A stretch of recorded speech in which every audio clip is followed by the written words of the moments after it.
Bueno, buenas tardes.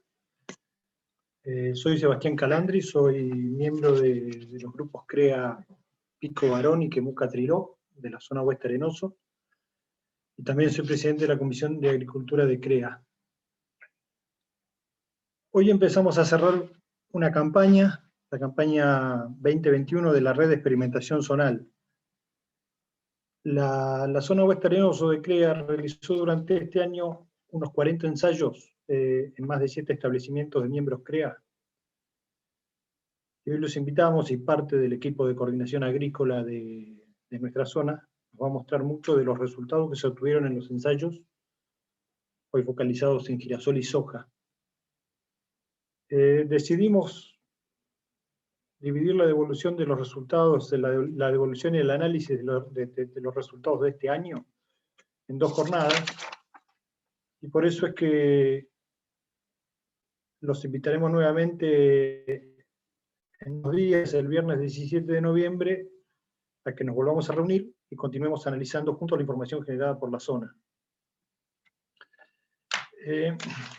Yo voy a ser breve, quiero aprovechar y agradecerle al equipo técnico de la zona, a Diego Rotili, a Agustín Giorno, a ellos dos hoy los van a escuchar, a Juan Olmos y Matías Cacau, que son los que lideraron todo este trabajo de este año. También especialmente quiero agradecerle a los equipos agrícolas de las empresas, miembros CREA que se pusieron al hombro estos ensayos, sus ingenieros, sus encargados, sembradores, contratistas, etc. Pero era un año con un equipo nuevo que largamos nosotros, y fue un año difícil. En un momento teníamos parte del equipo en una provincia, parte en otro, con problemas para movernos, y gente que se conocía por Zoom se puso de acuerdo y pudo llegar a muy buen resultado de una red de ensayos muy ambiciosa que largamos como zona. También a los asesores CREA, a los asesores de los grupos de la zona que ayudaron a pensar, a realizar y a evaluar ahora estos ensayos. Y muy especialmente le quiero agradecer a todas las empresas auspiciantes que confiaron, nos apoyaron en este proyecto, y confío que van a seguir dándonos el apoyo para más adelante, para la continuidad de esto. Ahora los voy a dejar con Fabricio. Fabricio es quien coordina nuestra zona y quien va a coordinar la reunión de hoy para presentar a los oradores. Bueno, muchas gracias y espero que sea de su interés. Gracias, Sebas. Bueno, buenas tardes. Mi nombre es Fabricio Fontana, coordinador de la región. Simplemente voy a pasar algunos puntos a tener en cuenta para una reunión ordenada. Las preguntas las vamos a realizar por chat, las cuales van a ser relevadas, las voy a relevar yo y las voy a enunciar al final de la presentación, salvo que aparezca alguna pregunta aclaratoria, que ahí cortaré al orador y le haré la pregunta. Las presentaciones van a estar grabadas y van a estar disponibles en 1 o 2 días en el canal de YouTube Zonal, y al finalizar la jornada aparecerá en el chat un link para completar la evaluación de la misma. Ahora le damos paso a Agustín Giorno, coordinador del equipo técnico agrícola, que nos hablará de girasol, genética, estructura de cultivo, nutrición y algunos ensayos de girasol de segunda que tenemos. Bien, gracias Fabricio. Si podés sacar esa placa, si yo ya comparto la pantalla.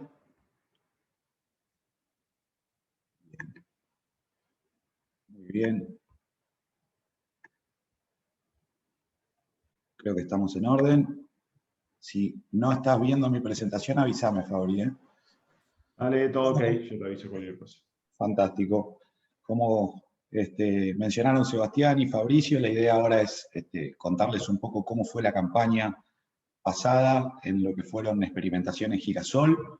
Esta es la primera vez que nuestro equipo está presentando resultados de los ensayos realizados en la zona. Todos los aportes, valoraciones, por favor no dejen de hacérnoslas llegar, porque es la manera que nosotros tenemos para poder crecer un poco en la calidad y de los resultados y de la manera que tenemos de presentarlos. Les voy a contar primero quiénes somos. Nos introdujo Sebastián, junto con Diego Rotili, que ahí así ven la foto y ya se van familiarizando con las caras. Estamos haciendo la coordinación de todos los experimentos que ahora vamos a mostrar y otros que vamos a mostrar el 17 de septiembre, que tienen que ver con maíz. Hacemos el diseño, el análisis y la difusión de la información, mientras que Juan Olmos y Mati Cacabo son los responsables de campo, la ejecución y el seguimiento de esos experimentos, siempre con la colaboración de las empresas CREA y sus equipos de trabajo, que son los que en el fondo están realizando todo esto, poniendo el espacio, el tiempo, el personal, la dedicación, y la buena voluntad y en gran medida la paciencia para que lo podamos hacer, así que vaya a todos ellos un especial agradecimiento. ¿Cómo trabajamos? Muy simple. Nosotros trabajamos sobre el eje de un plan de trabajo anual, que en lo que es cultivos de verano está en el marco de un plan de trabajo trianual, que le decimos plan de trabajo agrícola de la región. Y ese plan de trabajo está muy discutido y conversado y se va elaborando y generando las preguntas, en primera instancia con nuestro organismo interno regional, que es el Grupo de Acción Agrícola, en el que participan técnicos y empresarios de la zona. Pasamos por la Mesa de Asesores CREA, que es un lugar clave para levantar las demandas técnicas más importantes y sobre la cual nos apoyamos mucho para formular las preguntas. También hay un montón de empresas, que ahora las voy a mencionar, que colaboraron con el desarrollo de este plan, y que sin ellas probablemente sería dificilísimo poder lograr esto, así que también después las voy a mencionar, pero un agradecimiento para ellas. La mesa de presidentes de la región, que es la que de alguna manera nos hace una última devolución de lo que opinan acerca de nuestro plan de trabajo y nos dan el visto bueno para llevarlo adelante o las críticas para corregirlo. Y el equipo zonal de la región, Fabricio, y los representantes empresarios del Grupo Acción Agrícola, que estamos en el día a día charlando para poder llevarlo adelante. Y finalmente llegamos a los campos, a las empresas CREA de la región Oeste Arenoso, que es donde lo hacemos. Así que estos resultados en el fondo reflejan el arte de coordinar todos estos grupos y poder llevar adelante nuestro plan de trabajo. Las empresas que colaboraron esta campaña, y esperamos que nos sigan apoyando, les agradecemos mucho a NK Semillas, a RAGT, a Advanta, a Nidera, a Bayer, a Illinois y Don Mario, a Pioneer, Limagrain, Brevant Semillas, a Nucid, a ACA y a Bioceres, que gracias a sus aportes nosotros pudimos llevar adelante todos los ensayos que vamos a mostrar ahora. Y también a las empresas sponsors de la región, que hacen un trabajo capaz un poco más indirecto, porque sus materiales no se ven en los resultados de los ensayos, pero créanme que es fundamental su participación y colaboración para que todo el funcionamiento de la región esté aceitado. Cereales Quemul, Artirigoyen, Pelayo, Petrosurco, Fedea y Ciagro nos dan una mano para el funcionamiento regional. Así que vaya a todas estas empresas un fuerte agradecimiento y esperemos que también nos hagan sus aportes. ¿Qué vamos a tratar ahora en Girasol? Básicamente vamos a hablar de estructura de cultivo, algunos ensayos de densidad de siembra con diferentes híbridos que hicimos. Les voy a contar algunos resultados de ensayos de nutrición, que hicimos fertilización con nitrógeno, fósforo y azufre. También de genética, tenemos ensayos comparativos de híbridos, y después voy a hacer un apartado para hablar un poquitito de Girasol de segunda, en cuanto a lo que es densidad de siembra, fertilización e híbridos, pero lo más interesante va a aparecer en la próxima jornada, la del 17 de septiembre, donde vamos a ver maíz y cultivos de segunda comparados. ¿Cómo fue la campaña de Girasol pasada? Para no hacer un gran matete de lluvias por campo donde trabajamos, yo quería mostrarles y compartirles cuál fue la condición de suelo y de humedad en el perfil que exploraron los cultivos de girasol. La línea negra marca el contenido de agua que tuvieron esos cultivos. Piensen que cuando está por debajo de esta línea roja quiere decir que el cultivo va a entrar en marchitez y que por encima de esta línea azul empieza a haber algún problemita de anegamiento. Tuvimos muy buena humedad, incluso algún exceso durante las labores de siembra de los ensayos, y después el contenido de humedad, como ustedes saben, fue declinando para llegar a esta región temporal en donde se define el rendimiento del cultivo, y en ese momento las condiciones en general fueron limitantes. Esta es una figura de Trenkelauken, pero ahora yo les muestro esta otra que es de Santa Rosa, la estación experimental Anguil, y se ve claramente que en el momento de la generación del rendimiento la condición de suelo era complicada. Bien. ¿Dónde trabajamos? Acá hay un mapa, y perdónenme un poco la desprolijidad, pero quiero que quede registro de la condición inicial, que son esas tablas en las cuales se hicieron los ensayos. Básicamente trabajamos en Girasol de Segunda, en la zona de Trebolares, en la Alicia, en Tres Lomas, San Eduardo, y La Claire, entre Catriló y Relmó, mientras que lo que figura como 4F es cerca Colonia Barón. Esas fueron las localidades donde este año pudimos trabajar y hacer ensayos, y a todos los equipos de cada uno de esos campos les agradecemos muchísimo por la colaboración, y sobre todo por la paciencia. Bueno, vamos a meternos en el primer set de ensayos, que si son 3 localidades, refiere a lo que es el efecto de la densidad de siembra. Vamos a hablar un poquitito de composición del rendimiento, cómo fue el desempeño general, las diferentes densidades en cada localidad, cómo se ajustó cada híbrido de los que evaluamos, que fueron un total de 6 en esas densidades de siembra, y finalmente si es que hubo algo de efecto de la densidad de siembra sobre el contenido de materia grasa. Lo primero es una figura que casi que es necesario mencionarla, es decir, en todos estos ensayos, y de alguna manera yo hago alarde de la cantidad de parcelas que se cosecharon, porque cada punto que ustedes ven es una parcela cosechada en la última campaña, y lo primero es ver qué es lo que mayor impacto generó sobre el rendimiento en girasol en la última campaña en las localidades que les mostraba recién. Podemos pensar el número de granos por metro cuadrado que se generaron en cada una de esas parcelas, que fue la variable que mejor explicó las variaciones de rendimiento que obtuvimos. Sin embargo, y si están acostumbrados a ver estas figuras, en general en otros cultivos, sobre todo en cereales, el número de granos tiene mayor ajuste todavía. Lo que tiene el girasol es que muchas veces también tenemos un impacto importante en el peso de esos granos sobre el rendimiento. Si bien no describe perfectamente el peso de los granos, las variaciones de rendimiento, en el caso del girasol es una variable que tiene un poco más de peso que en otros cultivos. Y ¿por qué hago esta introducción? Porque vamos a hablar de densidad de siembra, de la arquitectura del cultivo y la generación del rendimiento. Entonces, queríamos hacer una introducción para mostrarles casi desnudos los datos y mostrándoles esto. A ver, la densidad que tuvimos a cosecha, ¿impactó sobre el rendimiento? Y acá yo separé los 4 ambientes en donde nosotros pudimos trabajar, en aquellos que tuvieron bajo potencial, que estuvieron por debajo de los 25 quintales, y aquellos que tuvieron mayor potencial, que estuvieron por encima de los 25 quintales. Y vemos que en los ambientes de menor potencial, la densidad cosecha, considerada como el número de capítulos o de plantas fértiles por metro cuadrado, no guardó una relación estrecha con el rendimiento obtenido. Es decir, se tuvieron buenos rendimientos y malos, tanto en densidades altas como bajas.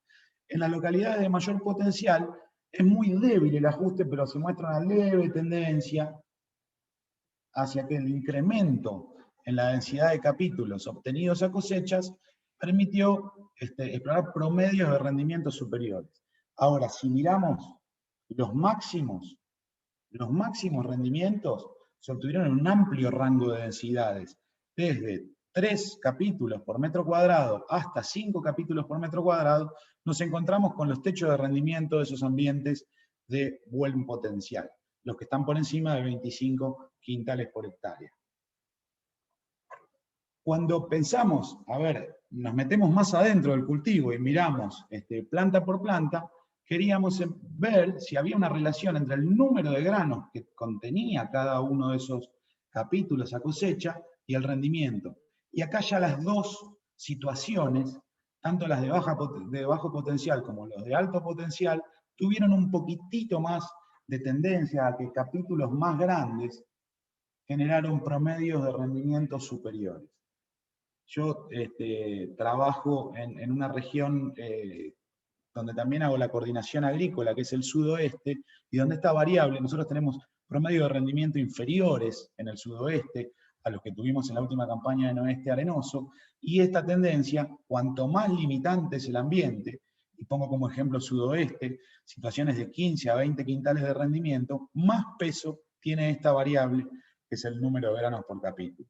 Bien, entonces, dijimos, la cantidad de capítulos a cosecha o la cantidad de plantas fértiles a cosecha impactó levemente sobre el rendimiento en ambientes de buen potencial y prácticamente nada en los ambientes de menor potencial.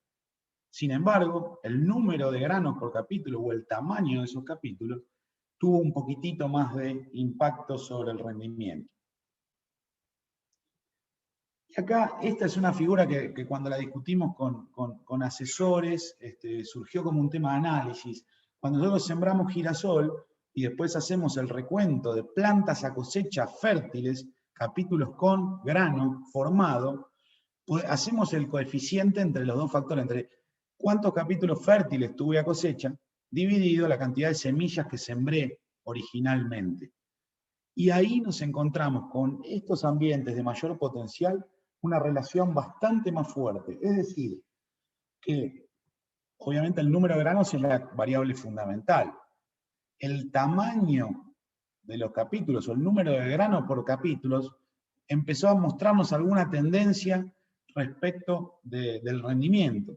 Y ya empezamos a esclarecer la cosa cuando ponemos esta variable, que es qué tantas plantas a cosecha llegaron respecto de las que nosotros habíamos sembrado, y vemos que en estos ambientes de alto potencial empiezan a incrementarse esa tendencia. Es decir, digamos, pareciera ir armándose un razonamiento donde la densidad de siembra, a través del logro de plantas fértiles, empieza a explicar los rendimientos de girasol. El peso de los granos fue una respuesta lineal y directa en los ambientes de bajo potencial, y directa sí, pero un poco más curva la relación en los ambientes de mayor potencial. Así que, de alguna manera, esta introducción me sirve para mostrarles lo primero, que es decir, ¿qué nos pasó? En el ambiente de mayor potencial, la CLER, zona de Relmont, donde exploramos un índice ambiental de 35 quintales por hectárea, el mejor de la campaña, cuando incrementamos la densidad de siembra, mantuvimos muy bien el logro de capítulos a cosecha. Mientras que en los ambientes de menor potencial, nosotros nos encontramos que en bajas densidades, lo que sembramos es lo que logramos cosechar, con logro de entre 83 en Colonia Barón hasta el 92% en la zona de Tres Lomas, mientras que el incremento en la densidad de siembra nos deprimió un poquitito el logro. ¿Qué quiere decir esto? Que incrementamos la densidad de siembra, pero no conseguimos incrementar en la misma magnitud la cantidad de capítulos a cosecha. Esto es un tema que puede hacernos algo de ruido, pero en la medida que el ambiente fue más restrictivo, no logramos que un aumento en la densidad de siembra se traduzca en la misma magnitud en un aumento en el número de capítulos a cosecha. Y yo ahí hice el ejercicio, como tenía la suerte de que en la región sudoeste tenemos 10 años haciendo ensayos de densidad, dije a ver si el patrón coincide entre una región y la otra. Y la verdad es que sí, porque en la medida que en el sudoeste incrementamos la densidad de siembra, no logramos el mismo incremento en los capítulos a cosecha, que son los puntos medio amarillitos, beige, no sé, marroncitos que ven ahí. Y lo que nos pasó esta campaña del Oeste Arenoso, si bien estaba un escaloncito por debajo, no deja de ser el mismo patrón que tuvimos en 10 años de experimentos en el sudoeste. Dicho esto y aclarados estos temas, vamos a ver situación por situación ¿Qué efecto tuvo la densidad de siembra sobre el rendimiento? Acá tenemos cada una de las localidades, y acá en La Clera, en Relmo, separamos el ambiente de loma del de media loma, y nos encontramos con respuestas tenues, prácticamente nada, en lo que fue Barón, en La Licia, en Tres Lomas, tampoco, muy baja respuesta. En el ambiente de loma de Relmo, nos encontramos con una muy baja respuesta también, y en la media loma, un ambiente de mayor potencial, el mejor que exploramos en la campaña, el incremento en la densidad de siembra prácticamente no produjo un efecto sobre el rendimiento, y si lo produjo fue algo negativo, pero creo yo que queda como una anécdota, porque si bien acá se ve desde el punto de vista estadístico, esa diferencia no fue significativa. Así que muy bajo efecto en la densidad de siembra en general, respecto del rendimiento. Cuando miramos material por material, nosotros trabajamos estos ensayos con 6 materiales en cada localidad, nos encontramos que en 5505, solo en una localidad, que fue la de menor potencial de rendimiento, nos encontramos con un óptimo alrededor de las 50.000 semillas por hectárea, o 5 semillas por metro cuadrado.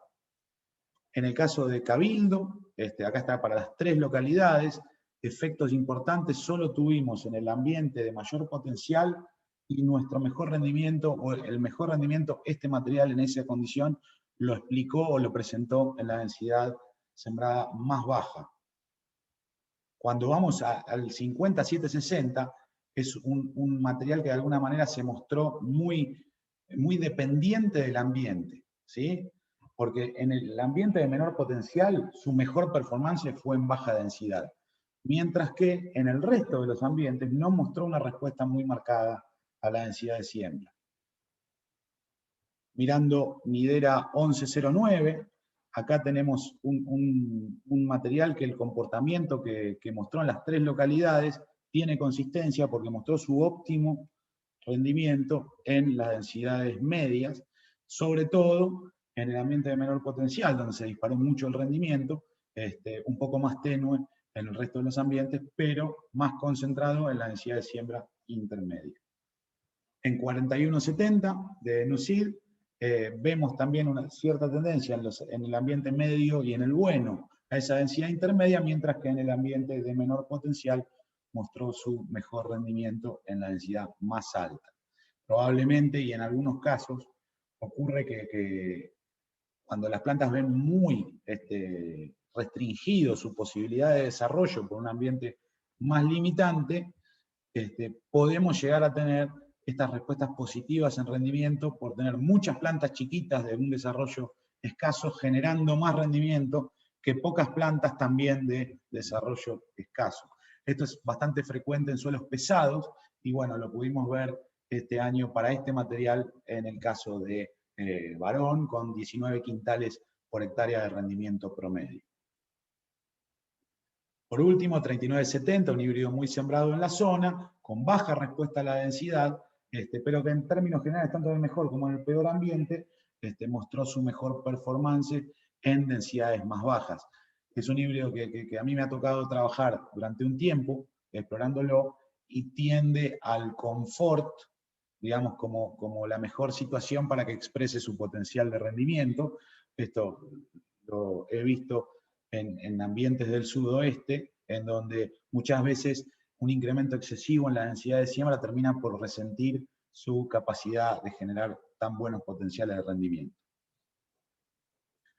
Por último, para comentarles un poco cómo nos fue en la variante de densidad respecto de la materia grasa que generaron, yo hasta acá les mostré rendimientos tal cual, no rendimientos bonificados, y empezar a tratar de comprender si estas variaciones de la densidad de siembra pueden generar alguna variación en el contenido de materia grasa.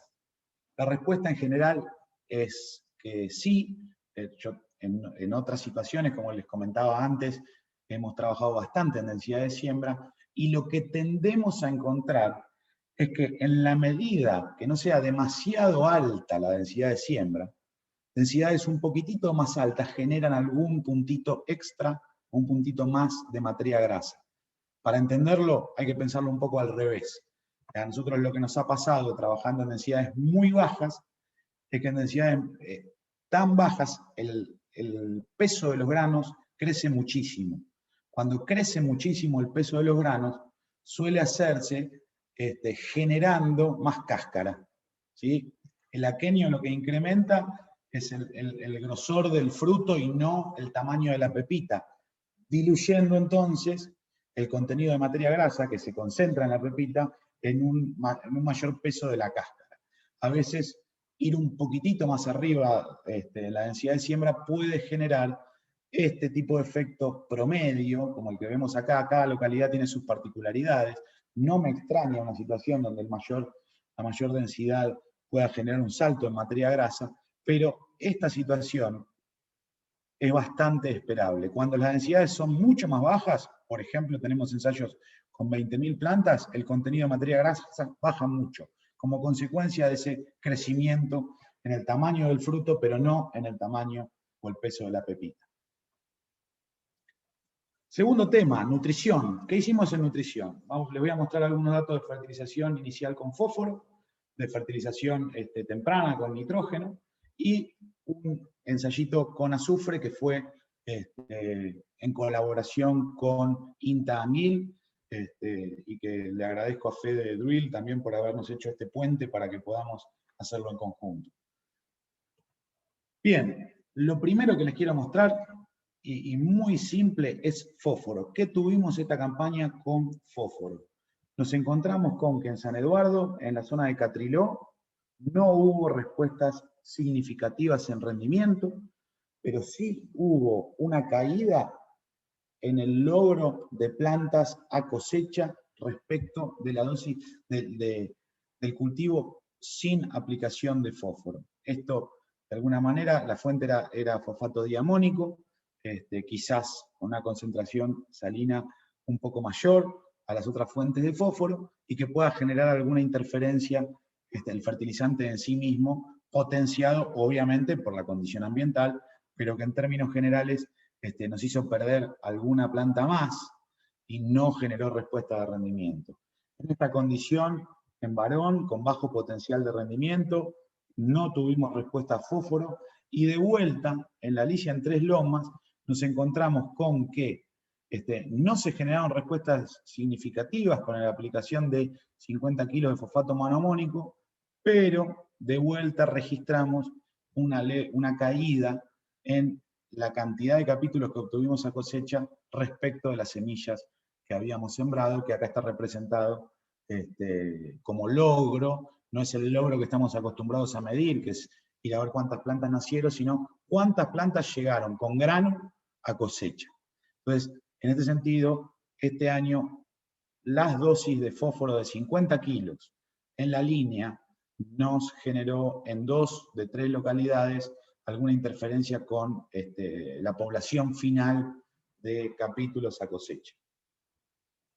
Vamos a hablar un poco de fertilización nitrogenada, las 3 localidades, Catriló, Varón, Tres Lomas, y acá tenemos 2 situaciones bien contrastantes, pero bien contrastantes, que es en Catriló una respuesta enorme a la aplicación de nitrógeno. Esto es el nitrógeno en el suelo, esto es llevado a 100 kilos de nitrógeno total, suelo más fertilizante, 120 y 140, y esto es una escalerita, ¿sí?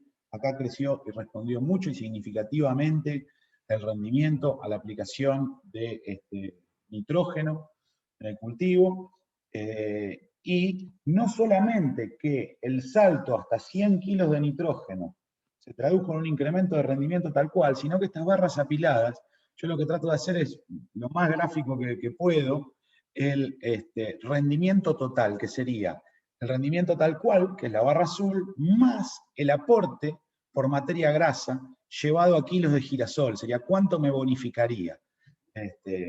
Entonces, cuando acá estaba la bonificación, me da un 15% más de rinde, y acá me paso al 25% más de rinde con las dosis altas de nitrógeno.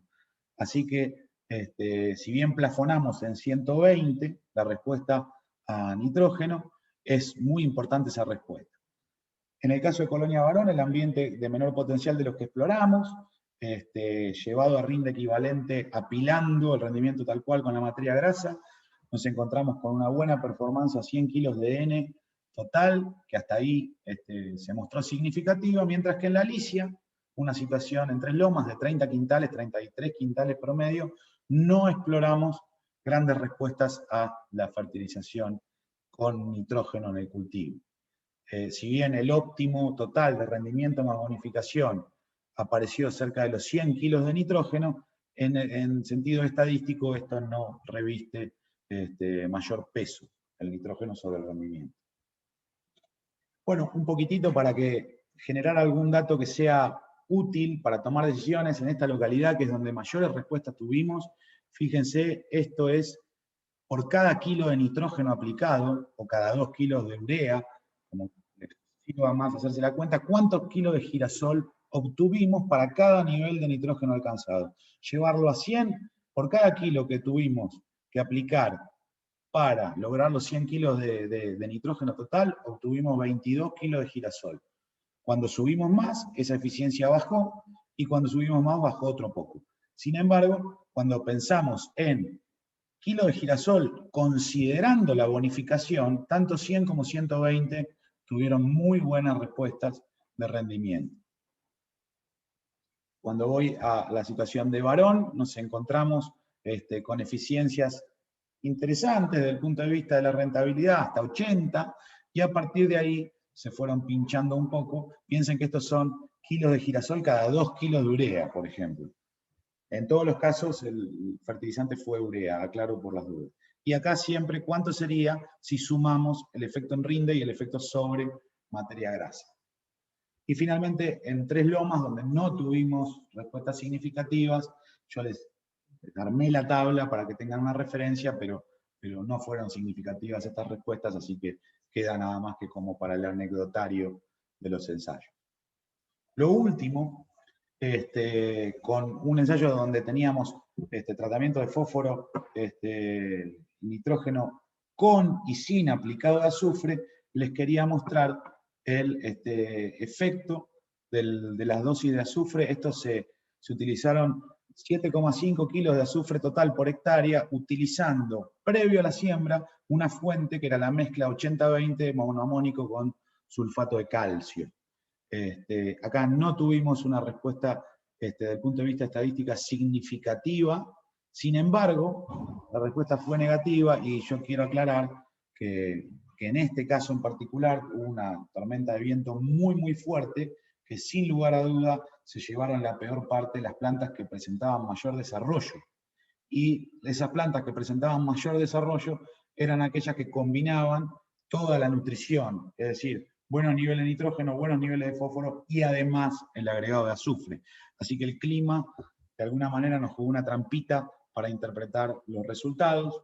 Los mostramos de todas maneras, pero tiene mucho que ver con ese gran desarrollo que habían generado los girasoles y el vuelco que generó una tormenta de viento muy fuerte, que bueno, de alguna manera, que fue en diciembre, y que de alguna manera atentó contra el rendimiento final cosechado bajo esas situaciones. Bueno, esto es, fíjense cómo en estas condiciones de muy alta nutrición, cuando teníamos azufre y altos niveles de nitrógeno, nos encontramos con mermas de rendimiento, pero asumimos que tiene que ver con esta condición de mucha nutrición, mucho desarrollo, mucha susceptibilidad al viento. Vamos a ver un poquitito de genética ahora, la tercera parte de la charla.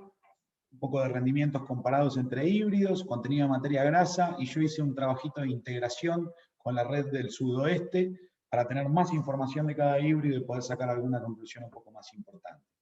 Se trabajó en 3 localidades, en La Claire, con muy buen potencial. Acá está la tabla de los rendimientos con los estadísticos. Acá está todo llevado a rendimiento corregido por contenido de materia grasa. En La Alicia, en Tres Lomas, también con los rendimientos corregidos, y en Colonia Barón, en lote 4F, donde también se presentan los rendimientos corregidos. Por otro lado, les voy a dejar para que después chusmen cómo nos fue con el contenido de materia grasa de los híbridos evaluados, con 3975, 1109, 3970 y Advanta 5505, en promedio por encima de los 50 puntos de materia grasa, como para tenerlo en mente. Y la última figura que yo quiero mostrarles y explicárselas respecto a la evaluación de híbridos es, yo tomé la información de oeste arenoso, la junté con la información de sudoeste y tracé para cada uno de los híbridos los dos parámetros que de alguna manera usamos para describirlos. Primero, y en el eje horizontal, el rendimiento promedio de los materiales, de alguna manera cómo rankearon en promedio general. Cada uno tiene al menos 5 localidades adentro, integrando las dos regiones. Entonces, de alguna manera, si nos movemos de izquierda a derecha, vamos encontrando un poco más de potencial o de rendimiento promedio dentro de las redes, mientras que este coeficiente B es la pendiente que muestran en una transecta de ambientes de menor a mayor potencial. Cuanto más alta es la pendiente, es que el híbrido se puede adaptar mejor a condiciones de alto potencial, mientras que cuanto más bajo es este valor, quiere decir que tiene rendimientos mucho más estables, más planos. ¿Dónde estaría el híbrido ideal? El híbrido ideal se ubicaría en esta zona. Claramente, el ideal, por definición, no existe. ¿Por qué? Porque tendría muy alto potencial de rendimiento y muy estable, ¿sí? Tienden a alinearse en este sentido, ¿no? De todas maneras, acá, de los híbridos que evaluamos en la región, pueden ver cómo se distribuyeron, cuáles pueden tener un pequeño plus de potencial, cuáles pueden tener un plus por su estabilidad, o bien, si los quiero destinar a un ambiente de muy alto potencial de rendimiento, que estén arriba, me puede llegar a dar o ser un indicador de que se van a adaptar y generar muy alto potencial de rendimiento. Lo último, girasol de segunda, girasol de segunda. Vamos a hablar sobre un ensayo muy interesante que tuvimos la suerte de recorrerlo con empresas, con los asesores y con técnicos de las empresas CREA, donde evaluamos dos híbridos con diferentes densidades de siembra y con distintas dotaciones de nitrógeno que se hicieron previas a la siembra. Bueno, lo primero, los dos híbridos que trabajamos fueron NuSol 4170 y Syngenta 39 o NK 3970. En este sentido, 3970 generó un rendimiento superior y en términos estadísticos superior de manera significativa, y trabajamos estas tres densidades, que son las mismas que veníamos trabajando en los ensayos de girasol de primera. Lo primero, presten atención a los rendimientos, ¿sí? En promedio estamos hablando de 17 quintales entre 15 y 18, ¿sí? Con bastante variabilidad para cada una de las densidades. ¿Y qué fue lo que generó esa variabilidad? O sea, que una misma densidad tenga muchos datos de rendimiento, ¿sí? Que varíe bastante. Por un lado, acá se nota una fuente de variabilidad, que es el híbrido. Sin embargo, lo que más variabilidad generó fue el factor fertilización. Cuando integramos nitrógeno total entre suelo y el aporte por fertilización, nos encontramos con un incremento de rendimiento enorme entre no aplicar nada de urea y quedarnos con lo poco que tenía el suelo después de la fina, e ir incrementando de a 40 kilos el contenido de nitrógeno, utilizando como fuente urea incorporada previo a la siembra. Y fíjense que para los dos híbridos en cuestión y para las tres densidades que se evaluaron, a partir de los 110 kilos de nitrógeno, llegamos a explorar rendimientos cercanos a los 20 quintales, más un 20% de bonificación por materia grasa. ¿Sí? Esto resulta muy interesante como primera aproximación al girasol en su alternativa de segunda, que es pensar la posibilidad de hacer un girasol de segunda. No parece sonar como un disparate, pero sí pareciera ser un disparate intentar hacerlo sin estos niveles de fertilización nitrogenada. Acá un poco el desempeño, en 41-70, no importó la densidad de siembra, las respuestas siempre a nitrógeno fueron para arriba, y de vuelta lo que más impacto generó de todo este ensayo fue la fertilización nitrogenada, y en el caso de 39-70, tuvimos en 70 kilos y en 110, con baja densidad, los mejores rendimientos, pero de todas maneras, tengan en cuenta esto, que es el patrón es muy positivo, recontra significativo.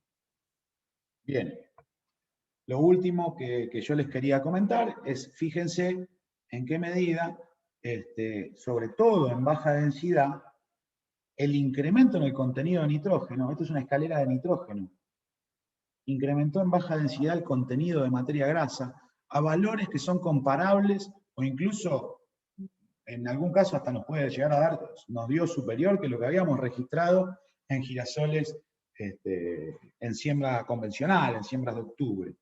Así que pareciera ser que la alternativa va guiada por esto. Es más, de hecho, la materia grasa se movió mucho más entre dosis de nitrógeno que entre densidades, ¿sí? E incluso entre dosis de nitrógeno que entre híbridos. Así que es como para tenerlo bien en cuenta. Yo ya voy a terminar contándoles un poco un breve resumen de lo que vimos. Tuvimos un efecto de la densidad de siembra difuso, que en algunos casos afectó la población final de plantas fértiles, y que tuvo respuestas diferenciales entre los distintos, de los 6 híbridos que evaluamos. Por ejemplo, 5505, la Advanta y RGT fueron más estables, en términos generales más planos, menos respuesta a la densidad. 5760 y 11019 un poco más definidos. 5760 anduvo un poco mejor con menos plantas, 1109 tuvo su óptimo en la densidad intermedia, y muy dependiente del ambiente, en ambientes flojos menor densidad, en ambientes buenos mayor densidad, y en el caso de 4170, en el mejor ambiente, en el peor ambiente también necesitó alguna plantita más para generar su mejor expresión. Bueno, esto medio general y transversal a todo, lo que vimos, densidad, fertilización sobre todo, el logro explicó en gran medida el resultado. De alguna manera apoya esta idea que tengo hace un tiempo dando vueltas, que el periodo crítico del girasol pareciera ser la implantación más que la floración. Porque lo que vimos en este set de datos, pero hay en otros set de datos también, es que cultivos homogéneos, bien logrados, terminan por ser más rendidores, incluso en un ambiente más restrictivo. Bueno, efecto fósforo muy vinculado a ese logro, así que no está para sacar conclusiones acerca de fósforo. El nitrógeno muy importante en rendimiento y materia grasa para una localidad, la de mejor potencial de rendimiento o un potencial de rendimiento intermedio, con óptimos en 100 kilos para lo que era rendimiento tal cual, y un poquitito más arriba para lo que era la combinación de rendimiento tal cual y materia grasa. Azufre no vimos efectos positivos porque lo que les comentaba era mayor desarrollo, nos generó mayor susceptibilidad a un quebrado o vuelco por un temporal, y eso se tradujo en una merma de rendimiento. Y en lo que es genética, se destacaron por rendimiento 3990, 3970, 5710 de Limagrain y 5760 también de Limagrain, RGT Catedral y Obelisco, que fue un poco más variable entre localidades, y por materia grasa 3970, 3975, 1109 y Advanta 5505.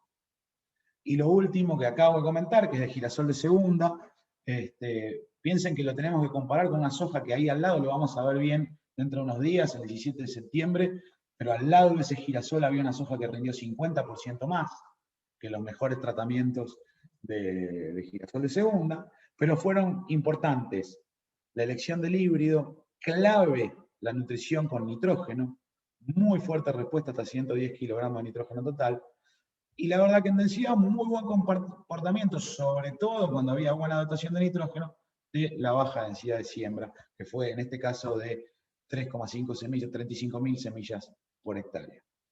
Bien, por mi parte terminé la presentación, queda ahora el espacio de preguntas, así que estamos para atenderlas. Gracias. Gracias, Agustín. Te hago primero una pregunta aclaratoria. Fecha de siembra de girasol de segunda y si fue trigo o cebada. Eso fue el 14 de diciembre, en La Berta, cerca de Trebolares. ¿Y fue sobre trigo o cebada? Sobre un trigo de unos 40 y algo de quintales por hectárea. Listo. Bueno, ahí te hago dos preguntas, te las detallo las dos, después las respondés. Primero es si tienen alguna teoría de por qué cayó tanto el logro al aumentar la densidad de siembra. ¿Se ve algo en el campo que pueda explicarlo? Ejemplo, mayor vuelco o quebrado. Esa es una. Y la otra, viendo la figura de fertilización de nitrógeno en San Eduardo, ¿tu experiencia qué te dice? ¿Por qué en general tengo entendido que las respuestas son variables? Sí, bueno, voy sobre la primera. En general, yo viendo un poquitito lo que pasó en la campaña y asociando un poco de la base de datos y todo, después también lo podemos charlar con Juan Olmos, que está en el día a día de los ensayos, las caídas fueron más importantes con las aplicaciones del fósforo que con la densidad de siembra. Como todos los ensayos de densidad estaban fertilizados con fósforo, probablemente ese factor nos hizo caer un poquitito más el logro de plantas. Y bueno, como les comentaba, también en la zona de Catriló hubo un ventarrón impresionante que tumbó algunas plantas, etcétera, y que a veces cultivos más tupidos tienden a ser un poquitito más susceptibles a eso. ¿Qué nos quedó también en agenda? Es decir, a ver, si el fertilizante en sí mismo puede generar alguna dificultad, tenemos que trabajar en fuentes de fósforo, porque no entra en la cabeza de nadie que un cultivo pueda deprimir rendimiento por estar mejor nutrido con fósforo, más allá de algún efecto particular como el de estas tormentas de viento, ¿no? Pero nos queda un poco las ganas de seguir trabajando. Sobre todo para evaluar dosis y fuentes de fósforo. Y eventualmente, maneras de suministrarlo, ¿no? A ver si la línea a la profundidad similar es la mejor alternativa, podemos buscar hacer algo al respecto. Y respecto a nitrógeno, sí, totalmente. En general, yo voy a apelar a mi experiencia previa en otra región, en donde el nitrógeno, las respuestas a nitrógeno en girasol que yo he explorado son de lo más variadas, súper variables. Hay en zona buenas claves para tomar decisiones, contenido de humedad y calidad de implantación como un disparador, porque eso te permite ya saber que el cultivo va a estar en mejores condiciones de responder. Y al parecer, o por lo que dicen estos datos, cuando está en condiciones de generar una buena respuesta, explota. Es algo muy, muy interesante. Se traduce en kilos y se traduce en calidad. Pero sí, es muy variable, muy dependiente del agua, de la dotación de agua y de la calidad de implantación del cultivo. Pero también les quiero transmitir otro mensaje, que es, si yo miro un set de datos, hoy les mostraba algo de 10 años de trabajo, los niveles de respuesta a nitrógeno, que son variables de año en año, de todas maneras me van mostrando como una tendencia ascendente, como nuestros sistemas cada vez responden más a la fertilización. Son erráticos. Antes un ensayo me daba que sí, uno que no, uno que sí, uno que no. 5 años después, 2 que sí, 1 que no, 2 que sí, 1 que no. Hoy, 3 o 4 que sí responden y 1 que no. Eso puede tener dos lecturas. Una sería la pesimista, decir, bueno, nosotros hemos deteriorado el sistema de alguna manera a punto tal que para mantener buenos potenciales de rendimiento cada vez tenemos que fertilizar más. Es una visión pesimista del tema que tiene asidero, pero que de todas maneras no deja de mirar una parte del problema. La otra es decir, bueno, también es cierto que incluso en el cultivo de girasol puede haber un negocio interesante atrás de la fertilización nitrogenada. En la medida que se abren estas cuestiones y tenemos buenas claves para tomar decisiones de fertilización, nos podemos encontrar con rentabilidad atrás de esa decisión. Así que ese sería el vaso medio lleno o la visión optimista del problema. Gracias, Agustín. Última pregunta aclaratoria. Si podés detallar los niveles de fósforo y azufre que tenía el suelo. Están en la presentación, pero ya se los digo, en la figura de respuesta fósforo están incluidos. Teníamos, un segundito para no decir macanas. No, se me borraron. Entre 8 partes por millón y hasta 22. Ese era el rango. Pero después, digamos, en la publicación final de los informes, toda esa condición va a estar reportada en el informe. Y acá estoy. Sí, en Colonia Barón estábamos en 21,8 partes por millón. En San Eduardo estábamos en 7,1 partes por millón. Y en la Alicia, Tres Lomas, estábamos en 7,5 partes por millón. Gracias, Agustín. Te agradecemos. No tenemos más preguntas, así que, bueno, ahora le damos la bienvenida y el espacio a Diego Rotili, quien nos comentará sobre soja, genética, fecha de siembra, grupos de madurez, brechas de rendimiento, ya sea en soja y soja de segunda. Bienvenido, Diego, te dejo que compartas la pantalla. Bueno, gracias, Fabri. Buenas tardes a todos. Repetir los agradecimientos de AUS, tanto para Juan y Matías, que estuvieron a cargo de los ensayos, como para todas las empresas sponsor, y obviamente todas las empresas CREA y su personal, que fueron fundamentales para lograr llevar a cabo el plan de trabajo. Bueno, vamos a hablar un poco de soja. Y vamos a separar la presentación en dos partes. Una primera parte en la que vamos a retomar un proyecto que era de CREA, Planes Nacionales, que era un proyecto sobre brechas en soja, que era una de las principales inquietudes de los empresarios y los asesores en la región. Y después vamos a detallar los experimentos que fuimos haciendo sobre 3 líneas de trabajo distintas. Entonces, este proyecto CREA, que se llamaba Sojero, hace algunos años, se preguntaba qué rinde tenemos y a qué rinde podemos llegar. Y se basaba en el concepto de que el rendimiento que establece el ambiente es un rendimiento potencial, que por ejemplo acá, como ejemplo, puede ser de 7 toneladas, en el cual ninguna condición de manejo es limitante. Entonces todo va a estar determinado por el sitio y el año donde está sembrada la soja. Después hay otro rendimiento potencial limitado por agua, que sería un poco la diferencia entre que este potencial sería el de un lote con napa y un lote sin napa, que está, bueno, limitado por el agua que está disponible en la región. Después hay un rendimiento alcanzable, que ya se restringe un poco por las particularidades hídricas, digamos, de lluvia de ese año, y por, sea, nutrientes. Y por último tenemos el rinde real, que es el cosechado, que es, luego de atravesar todos estos escalones, el afectado finalmente por malezas, plagas, enfermedades, alguna otra adversidad, y que así, y por ejemplo acá, como ejemplo, tenemos 2,8 toneladas, o sea, pasamos de 6,8 a 2,8 toneladas que cosechamos nosotros. Y encima tenemos una distribución de rendimientos, que es esta curva. En la región podemos tener un promedio acá, pero podemos ubicarnos más hacia la derecha o más hacia la izquierda. Entonces, en base a esto, lo que se hizo fue relevar todos los rendimientos de todos los lotes de la región de soja que están a lo largo del eje X. Fíjense, pasamos de 500 kilos a cosechar hasta un máximo en algún lote de 6.300 kilos. Entonces, más o menos tenemos esa variabilidad entre 500 y 6.500 kilos.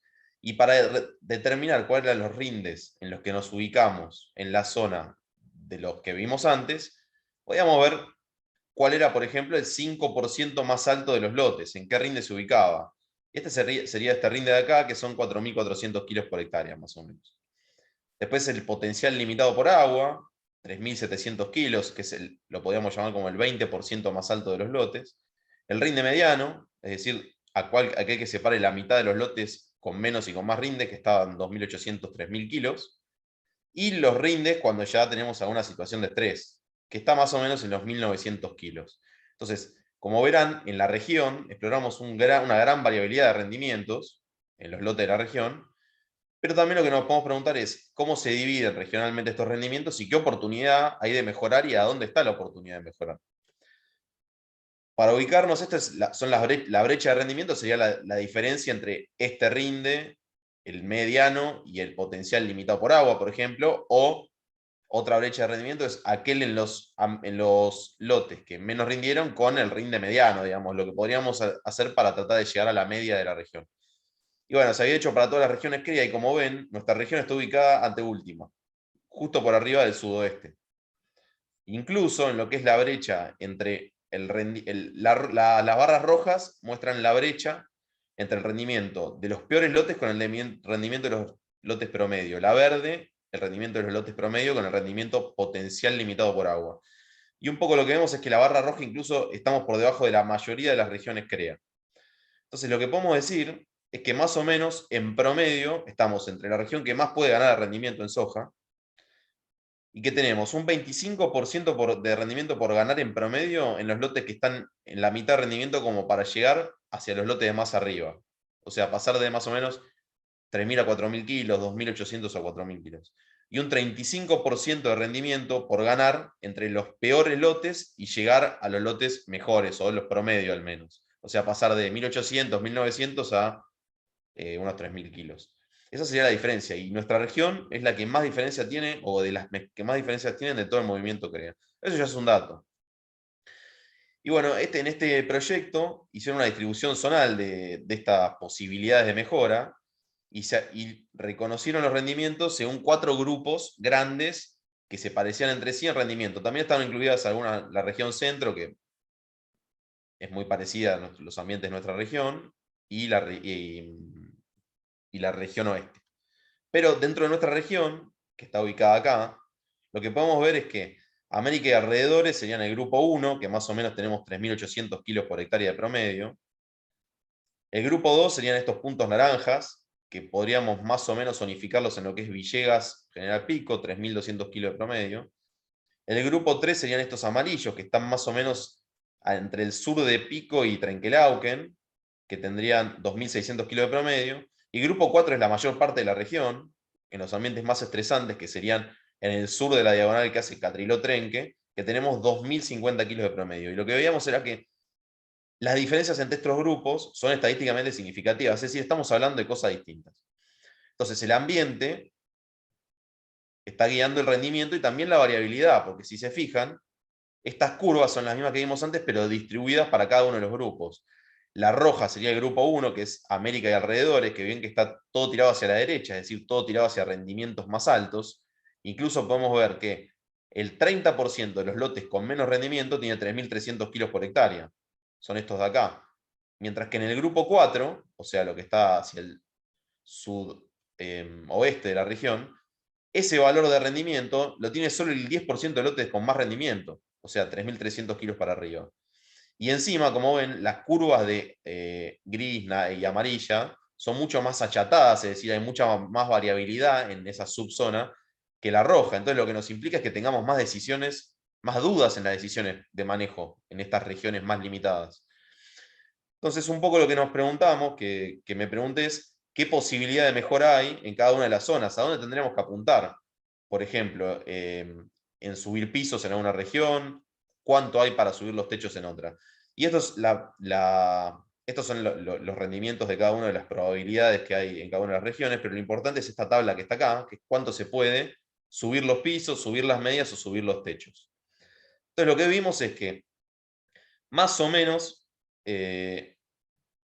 no había tantas diferencias en términos de kilos por hectárea entre subzonas, entre grupos, para subir pisos, subir medias o subir techos, pero cuando uno lo pone en relativo al rendimiento que estamos considerando, es mucho más la posibilidad de subir en las zonas más limitadas que en las zonas menos limitadas. Por ejemplo, en el grupo 1, en América y alrededores, la posibilidad de subir los mejores lotes y llegar al rendimiento potencial está en el orden del 11%. Mientras que cuando vamos al grupo 4, a la zona sudoeste, ya estamos más cerca del 20%. Y lo mismo pasa con los pisos. En América, subir del rendimiento de los peores lotes hacia los rendimientos promedio es solo subir un 15% de rendimiento, mientras que en las y eso es lo más interesante, en los grupos 2, 3 y 4 estamos por encima del 30% de aumentos de rendimiento. Entonces, hay diferencias entre zonas. Y después cuando se hizo unos talleres con asesores hace unos años y se determinaron las limitantes por ambiente, acá se determinó la variabilidad edáfica en nuestra región, desde apludoles típicos, céntricos y taptos en Américas y alrededores, apludoles taptos más cerca del norte de la región nuestra, en la parte de Buenos Aires, la limitante de la arena y la limitante de la Tosca cuando ya nos vamos al centro de la Pampa. Eso determina un montón de cosas, pero además los asesores habían comentado que lo que más les preocupaban eran las cuestiones climáticas y sobre todo las precipitaciones en el mes de enero. Y por otro lado, había alguna cosa que tenía que ver con la fecha de siembra, el grupo de madurez, la variedad en cuanto a las decisiones de manejo. Obviamente, malezas, plagas entraban en el juego, pero si tuviéramos que categorizar las limitantes, el principal limitante era climática, y cuando uno piensa cómo podemos manejar el clima, no lo podemos hacer, pero después veíamos la fecha de siembra y el grupo de madurez como otras limitantes que los asesores de nuestra zona consideraban como importantes. Y bueno, lo que se hizo como último mensaje de este proyecto era simular manejos alternativos. Acá tenemos un ejemplo en la localidad de Catriló, en el que se evaluaban los grupos de madurez o genotipos característicos de los grupos de madurez más usados en la zona, que son los 4 medios y los 4 largos, sembrados en octubre, que era una fecha típica, o sembrados a fines de noviembre, es decir, tarde, temprano versus tarde. Y se simulaba el rendimiento. Y lo que se veía era el rendimiento potencial, es decir, aquel rendimiento en los mejores años sin ningún tipo de limitante hídrica, el rendimiento potencial limitado por agua, es decir, aquellos lotes que no tienen APA, en los mejores años, y el rendimiento promedio. Y lo que se veía era que en verde tenemos el grupo de madurez 4 en siembra temprana. Y fíjense que el rendimiento potencial es el máximo de ese grupo de madurez. Es mucho mayor que ese mismo grupo de madurez sembrado más tarde, que sería la gris, o que los grupos de madurez más largos, 4 largos, sembrados en cualquier fecha, que tienen un menor rendimiento potencial. Cuando vamos al rendimiento potencial limitado por agua pasa lo mismo. Ahora, cuando vamos al rendimiento, pero ya, perdón, el rendimiento potencial limitado por agua, ya nos empatamos un poco entre el verde y el gris. O sea, la fecha de siembra de fines de noviembre parecería comportarse igual que la de octubre, la de mediados de octubre. Y cuando vamos al rendimiento promedio de los años, lo que vemos es que la barra gris supera incluso a la verde. Y la barra azul, el grupo de madurez 4 largos sembrado tarde, también supera a ese mismo grupo de madurez sembrado en octubre. Entonces, un poco la conclusión de esto es que existen diferencias entre lo que cosechamos y lo que podemos cosechar. Es una región con gran posibilidad de mejora. Las diferencias varían con el ambiente debido a menores potenciales, pero también a mayor variabilidad intrínseca del ambiente. Hay mayores oportunidades de mejorar subiendo pisos de rinde en los lugares más limitados. Los asesores habían priorizado variables climáticas como limitantes del rinde y que manejos más defensivos, es decir, sembrar más tarde, en ambientes más limitantes, podrían subir los pisos de rendimiento y acercarnos más al promedio. Bien, dicho todo esto, vamos a ver los experimentos que hicimos este año, que tienen mucho que ver con esta experiencia, porque también derivaron de los comentarios de empresarios y asesores zonales. Los ensayos fueron estos. Acá yo circulé los grupos que habíamos reconocido recién, alrededor de América, el grupo rojo, el grupo 1, más o menos acá estaría el grupo 2, acá el grupo 3, y hacia el oeste de General Pico y hacia el sur, ya estaríamos en el grupo 4, de los menores rendimientos, con más limitantes. Y tuvimos ensayos en la localidad de América, después más o menos en el límite entre La Pampa y Buenos Aires, en una zona más central de la región, y ya hacia el sur de Buenos Aires, en La Julia, cerca de Quenuma, y en el establecimiento del Poleo, en Miguel Riglos, en pleno La Pampa. Bien, lo primero, los ensayos comparativos de rendimiento de variedades de soja que tuvimos. Esto fue lo que tuvimos en La Colonia, en Mirapampa, es decir, en la parte central de la región. El índice ambiental, el promedio de rinde fue de 4.500 kilos, que es muy alto, fue una campaña muy buena para lo que es el promedio de la zona, es decir, más cerca del rendimiento potencial de esa subzona. Tenemos una fecha de siembra de mediados de noviembre, esta es la fertilización, y bueno, acá está, tuvimos un efecto significativo de la variedad, se escalonaron así las variedades. Como verán, tuvimos bastantes variedades ensayadas. Esto va a quedar en la presentación para que lo quiera mirar.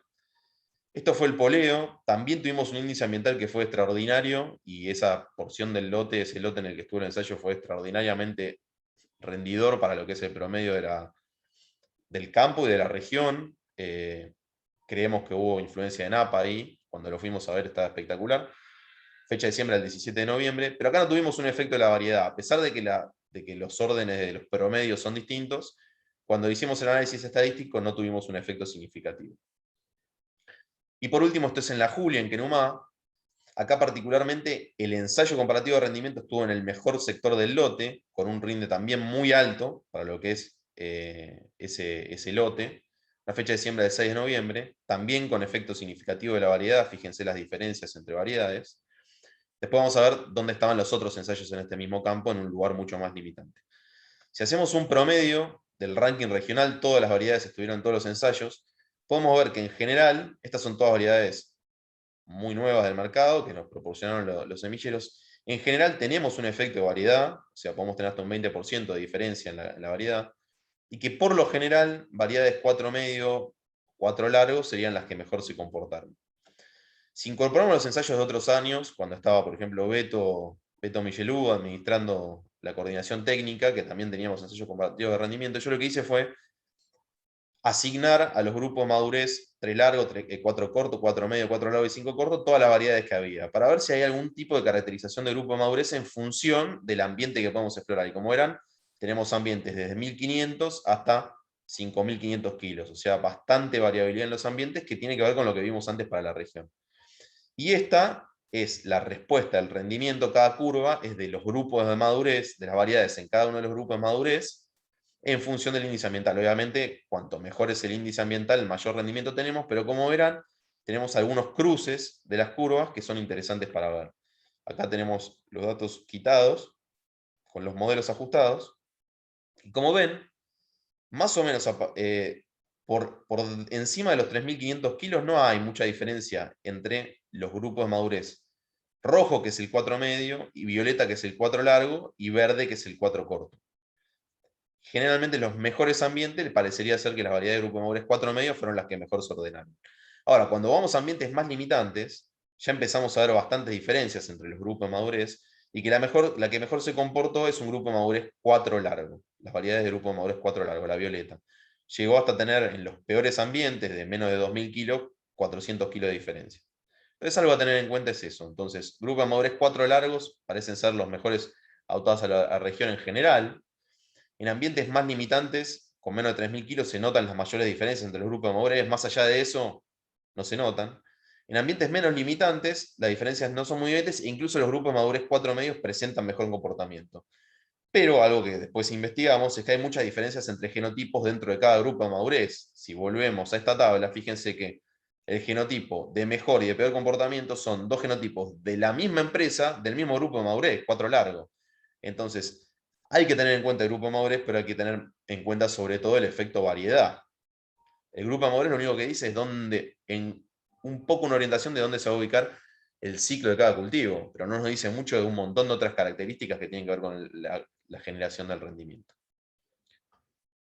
Entonces, lo otro que nos preguntamos, teniendo en cuenta los talleres con asesores y los antecedentes de proyectos Ojero, es el efecto de cambiar la fecha de siembra, cambiar el grupo de madurez y cambiar las variedades dentro del grupo de madurez.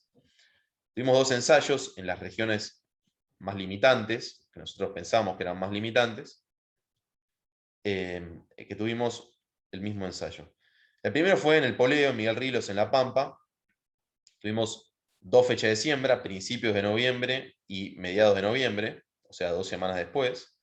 Las fechas de siembra se le autorizaron, es decir, estaban totalmente comparables una con la otra, y teníamos 8 variedades, que son las que están acá presentadas, de diferentes empresas, y teníamos 2 variedades dentro de cada grupo de madurez, es decir, 2 variedades de lo que podría ser un 5 corto, o 4 muy largo, 2 variedades de un 4 medio barra 4 largo, 2 variedades de un 4 cortito y 2 variedades de un 3 largo. ¿Qué vimos? Primero, vimos un efecto muy grande de la fecha de siembra. Atrasar 2 semanas, o sea, irnos hacia mediados barra fines de noviembre, aumentó 400 kilos el rendimiento promedio, o 10%. Hay que tener en cuenta que este fue un año extraordinario para este campo. Eso también hay que tenerlo en cuenta. O sea, que uno no esperaría tanto esta respuesta. Sin embargo, la tuvimos. Por otro lado, como ven, cada una de estas barras representa en verde la fecha tempranita, o sea, principios de noviembre, y en violeta la fecha más tardía, para cada una de las variedades. Acá no tuvimos efecto de grupo madurez, porque hay diferencias dentro de las variedades para cada grupo de madurez. Por decir un ejemplo, fíjense, estas dos variedades son 4 cortos, pero fíjense que no hay mucha diferencia de rendimiento entre cada una, pero se escalonan distinto en función de la fecha de siembra. Y acá nos vamos a estas, que son 4 media, y una rindió mucho más que la otra. Incluso hubo una diferencia mayor en la fecha de siembra. Entonces, más que el grupo de madurez, parece que hay que ver la variedad. Ahora, por lo general, todas las variedades, excepto esta, aumentaron su rinde cuando nos fuimos a fechas más tardías. Y parecería haber una tendencia hacia un mejor comportamiento de grupos de madurez más largos que más cortos. ¿Qué pasó en la Julia, en Kenumá, o sea, hacia el sur de nuestra región, en lo que sería el grupo 4 de las regiones asignadas por Sojero? Esto, o sea, si se acuerdan, el ensayo comparativo de rendimiento estuvo en un lote que tenía un rendimiento altísimo, tuvo cerca de los 4.000 kilos, mientras que este estuvo ya en un rendimiento característico de esta subzona, que está más o menos en los 2.000 kilos.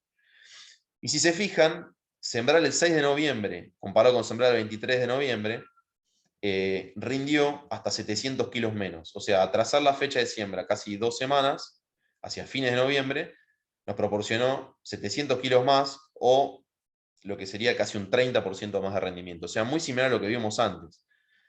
Entonces, parecería ser que sembrar más tarde, lo que ya conocemos que sembrar más tarde seguramente nos baja el rendimiento potencial, eso lo vimos en las simulaciones, pero ya esto apoya un poco las simulaciones de rendimiento real. O sea, cuando nos vamos a las limitantes que tenemos, y cuanto más limitante fue el ambiente, mayor fue esa diferencia de sembrar más tarde.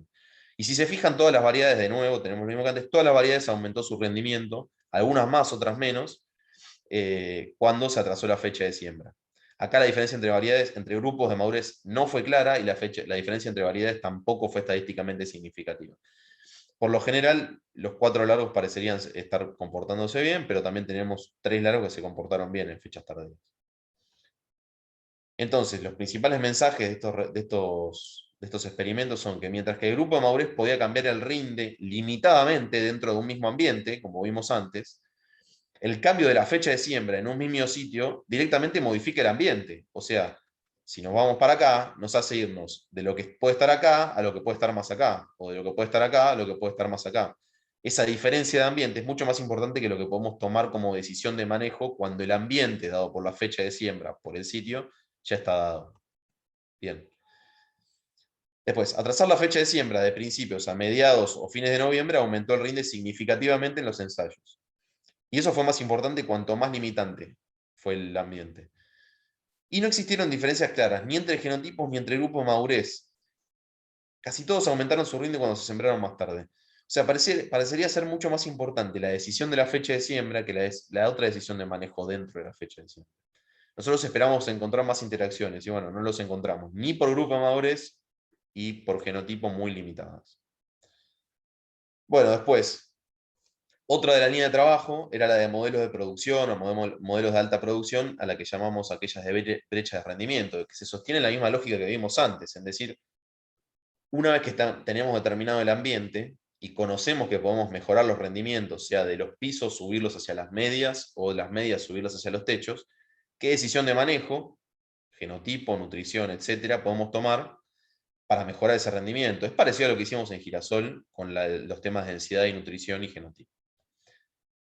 ¿Qué antecedentes tenemos acá? Lo primero es un proyecto que es el proyecto Fósforo en Soja de CREA, es un proyecto nacional que ahora incorporó una becaria postdoctoral, alguien formado que está haciendo un análisis de la base de datos en base a datos CREA, que ¿qué analizó? Para nuestra región analizó para diferentes terciles y diferentes niveles de lotes con diferente cantidad de fósforo en el suelo, más de 7, perdón, menos de 7, entre más de 10 o más de 15, ¿cuál es el efecto de fertilizar con fósforo? Estas curvas, perdonen la falta de definición, tuve que copiarlo de proyecto fósforo esto, las curvas muestran la probabilidad acumulada del rendimiento, es decir, nos vamos hacia la derecha, tenemos mejores rendimientos, más altos. Acá arriba, de nuevo, tenemos los mejores lotes, y a la izquierda tenemos los peores lotes, o los peores años. La curva roja son aquellos lotes que tuvieron menos de 5 kilos de fósforo por hectárea. O sea, que no tuvieron fertilización significativa. Y la curva verde son aquellos que tuvieron una fertilización significativa. Y si se fijan, no importa que fue el nivel de fósforo de Bray en el suelo, siempre una respuesta positiva a la fertilización. Ahora, esa respuesta fue mucho más importante en los lotes con menos fósforo en el suelo, con menos de 7 ppm, y sobre todo, fue mucho más importante para subir pisos que para subir techos de rinde. Fíjense, en cada nivel de fósforo de lotes con cierto nivel de fósforo en el suelo, la diferencia en la panza, en el tamaño de la panza de los lotes fertilizados en verde con los no fertilizados en rojo es mucho más importante para los lotes con menos rendimiento que para los lotes con más rendimiento, y eso es consistente. Entonces ya nos diría que parece ser importante fertilizar con fósforo. Ahora, es importante también en los lotes con más fósforo, parece. Bueno. Por otro lado, este es un ensayo del INTA Villegas que gentilmente nos lo permitió mostrar la ingeniera Paula Girón, que los datos fueron recientemente liberados la semana pasada, o esta, en el que hicieron un ensayo en un lote con acceso a napa. El lote tenía la napa a 1,5 metros de la siembra, y el momento de R5, o sea, en pleno periodo crítico, la napa todavía está accesible para el cultivo, está en 2,5 metros, había bajado la napa, pero esta es una profundidad que en este momento, si está la siembra no, pero en este momento el cultivo puede llegar a acceder, sobre todo con las subidas de napa. Y esta era la variedad, la fecha de siembra era de mediados de noviembre, y había 8 ppm de fósforo en el suelo. O sea, sería un lote candidato a tener muchísima respuesta al fósforo. ¿Qué hicieron acá? Ellos bolearon a la siembra, no lo sembraron con la sembradora en la línea, lo bolearon, 200 kilos por hectárea de superfosfato triple, o sea, una fuente solo fosforada, sin nitrógeno. Después otro tratamiento incorporaba el fósforo más 100 kilos por hectárea de subfértil, y otro incorporaba calcio más boro foliar en R2. Y bueno, esto fue lo que vieron. Bueno, un rendimiento altísimo, cerca de los 5.000 kilos en el testigo, y un incremento porcentual significativo y con diferente importancia a medida que se agregaron insumos. El efecto del fósforo fue positivo, 4%, agregarle azufre fue del 8%, y agregarle fósforo, azufre y boro y calcio aumentó hasta el 12% en relación al testigo el rendimiento, o sea, llegará más o menos 5.700 kilos.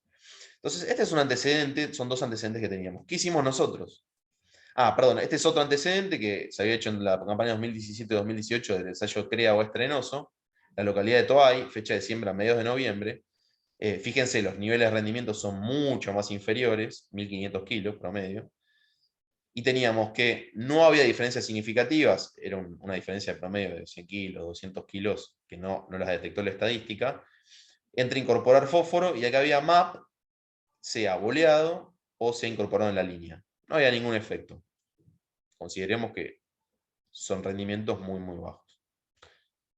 Estos son los ensayos que tuvimos nosotros. Fueron 4 ensayos en los que tuvimos combinaciones de fósforo, genotipos, azufre y aplicaciones fungicidas. Acá lo que muestro es la respuesta al fósforo y al azufre. ¿Cómo fertilizamos? Fertilizamos con MAP, o sea, con fosfato monoamónico, en la línea de siembra.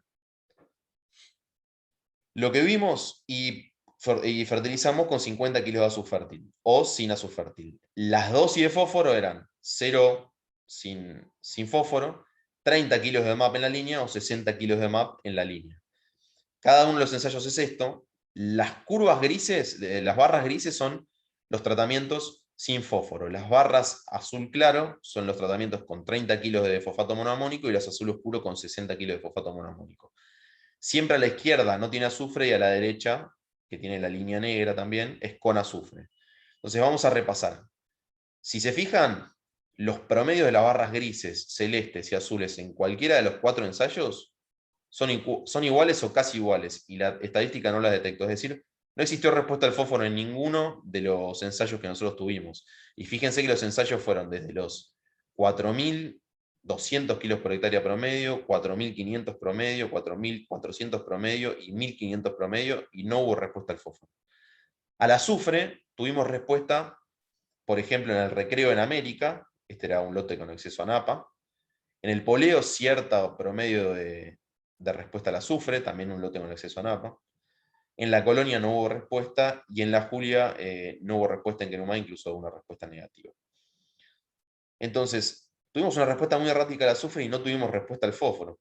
Y eso nos lleva a pensar, coincidiendo con lo que pasaba en Girasol, cómo es la forma de fertilizar que tenemos que hacer para aprovechar el efecto positivo del fósforo. O sea, si nosotros queremos fertilizar mucho, seguramente tengamos un problema con el establecimiento del cultivo. Cuando nosotros fuimos a recorrer estos ensayos, no sé si recuerdan los que estuvieron, por ejemplo, en el poleo, las plantas, una planta individual del tratamiento con alto fósforo, era mucho más grande y tenía muchas más ramas, y parecía que tenía muchas más vainas fijadas que una planta del tratamiento sin fósforo. Lo que no tenemos la oportunidad de medir, que es mucho más fácil en el girasol que en la soja, era el coeficiente de logro cosecha. La hipótesis que tenemos es que fertilizar con mucho MAP en la línea de siembra, lo que hizo fue bajar el coeficiente de logro. Entonces, las plantas compensaron con más crecimiento, pero eso no llegó a más rendimiento por hectárea. Y dado los antecedentes que tenemos, que la fertilización fosforada hace algo positivo, y que cuando bolearon fósforo en el mismo año, en la misma zona, tuvieron una respuesta positiva, parecería ser que la fuente o la forma de aplicar fósforo es mucho más importante, o por lo menos igual de importante que las dosis. Y que el azufre es algo a mirar. Aquí hay detalles particulares de lo que tuvimos en las interacciones en cada, lo último que queda, de cada ensayo, de la interacción significativa en cada uno de los ensayos. Entonces, por ejemplo, en el recreo en América, la fecha de siembra era el 30 de octubre, lo que fue significativo fue la variedad por el fungicida. Acá cada uno de los cuadraditos sería una variedad, o sea, esta contra esta sería la misma variedad, y hacia la izquierda tenemos una barra con aplicación de fungicida, hacia la derecha sin. Y si se fijan, siempre la barra de la izquierda, si las agrupamos a dos, está por encima de la derecha por un montón de kilos. Entonces, acá hubo alta presión de enfermedades, y cada variedad tuvo su mejor rinde con fungicida y con azufre, y con aplicación de azufre. No hubo una diferencia importante entre variedades, las que, digamos, incluso tuvimos una, fíjense que todas las variedades tuvieron la letrita A, quiere decir que no tuvieron diferencias en su mejor parcela, o sea, en su mejor tratamiento. Si aplicamos azufre y fungicida, el efecto fue muchísimo mayor que si cambiamos la variedad. En la colonia Mirapampa, un rendimiento de 4.400 kilos, tuvimos efecto del fungicida, pero no muy claro. Incluso no hubo mucho efecto de ninguna aplicación de insumos. O sea, si fijan, a lo largo de las diferentes dosis de fósforo, que es lo que está acá ordenado, con y sin fungicida no hay mucha diferencia. Solo cuando no aplicamos fósforo tenemos algún efectito de fungicida. Y en los tratamientos de mayor rinde, que es con la aplicación de fungicida, una variedad, 4 corto pareció comportarse mejor que cualquier otra variedad. La anidera 4309 le ganó a las otras variedades. Pero las diferencias no fueron muy grandes. En el poleo solo existió efecto azufre, antes habíamos repasado.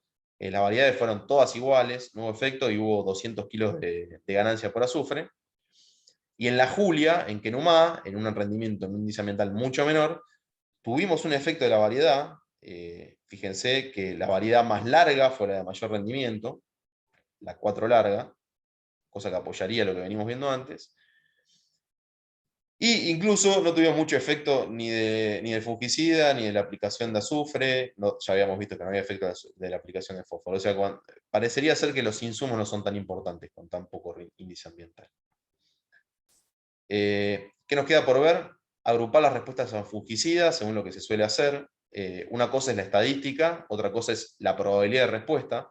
Esto es en el recreo, tuvimos 82% de respuestas positivas, con un promedio de respuestas positivas de 1.100 kilos, incluso más si solo consideramos aquellos tratamientos que tuvieron respuesta. En la colonia, 58% de respuestas positivas, la respuesta promedio 100 kilos, 60% de respuestas positivas en el poleo, con un promedio de 100 kilos, y en cambio en la Julia, en Kenumá, no tuvimos no tuvimos un porcentaje significativo de respuestas positivas, o sea, tuvimos la misma chance de tener respuestas positivas o negativas, pero en promedio tuvimos casi 200 kilos de respuesta. Estos son datos de Plexagro, que es una empresa que hace ensayos a nivel nacional, con 1.700 datos, solo para compararnos cómo estamos con eso. Ellos tienen que a nivel nacional el 68% de las parcelas tienen respuestas positivas a la aplicación de fungicidas. Y que la respuesta media es más o menos de 240 kilos, y ellos veían que en general había más probabilidad de respuesta más allá de los 3.500, 4.000 kilos. Esto es lo último de todo. Nosotros lo que hicimos fue lo que se llama un análisis de brechas, y es para cada ensayo, lo que hicimos fue restringir la posibilidad de alcanzar rendimiento según el agregado de insumos. Entonces, por ejemplo, en verde tenemos el promedio general de las variedades cuando no le aplicamos ningún insumo. En azul fue cuando le agregamos fósforo. En amarillo cuando le agregamos azufre. En naranja cuando le agregamos fungicida. Y en rojo sería la combinación promedio, incluso si no hay diferencias estadísticas, pero el promedio de rendimiento cuando tenemos toda la paleta disponible de insumos. Y vemos qué brecha tenemos respecto al promedio general del ensayo y qué brecha porcentual. Entonces, fíjense, en América, cuando tenemos el mayor promedio de todos los tratamientos, llegamos a 6.500 kilos, mientras que teníamos 3.500 kilos en el promedio general. El efecto mayor fue tanto del azufre como sobre todo de aplicar fungicidas. Y un escaloncito ahí del genotipo. En el poleo, entonces acá es donde tuvimos casi un 100% de aumento de rendimiento. Ahora, en los otros ensayos, como verán, no tuvimos más del 20% de aumento de rendimiento.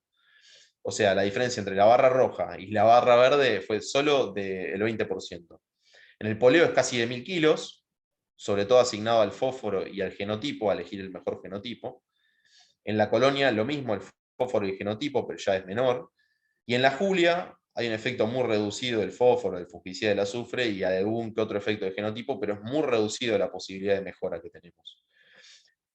Entonces, principales mensajes para terminar. El fósforo aumenta el rendimiento en lotes de la región, independientemente del nivel de fósforo en el suelo. Ahora, en ensayos, la respuesta del RIN del fósforo ocurrió en ambientes de alta productividad, pero solo en los ensayos que tuvieron fósforo boleado, o sea, en el ensayo que tuvo fósforo boleado, no cuando se aplicó en la higuera. Y acá la pregunta es si hay pérdida de plantas, cosa que pensemos en la soja, que es de todas las especies cultivadas que tenemos, la que más le cuesta, la que menos tiene defensas en la semilla como para emerger ante cualquier impedimento ambiental. La respuesta a azufre fue errática, pero en algunos casos significó un aumento importante de rendimiento que incluso fue estadísticamente significativo. Generalmente lo vemos en lotes de mayor rendimiento. La aplicación de fungicidas fue un factor fundamental cuando existió presión de enfermedades, y siempre es rentable. Esos niveles que nosotros tuvimos son rentables. Ahora, es muy importante la detección de la presión de enfermedades para la decisión de una aplicación de fungicidas avanzado el ciclo, que nos puede significar muchísimo aumento de rendimiento. Y por último, y creo que lo más importante, es que la decisión de fecha de siembra por ambiente que vimos antes parecería ser mucho más importante para cortar una brecha de rendimiento que la aplicación de insumos una vez elegida la fecha de siembra. Y eso es clarísimo, con la excepción del lote en América, que alcanzamos el techo de rendimiento para la región de 6.500 kilos con la aplicación de todos los insumos. En general, los ensayos de fecha de siembra nos dieron respuestas mucho más importantes que los ensayos de insumos.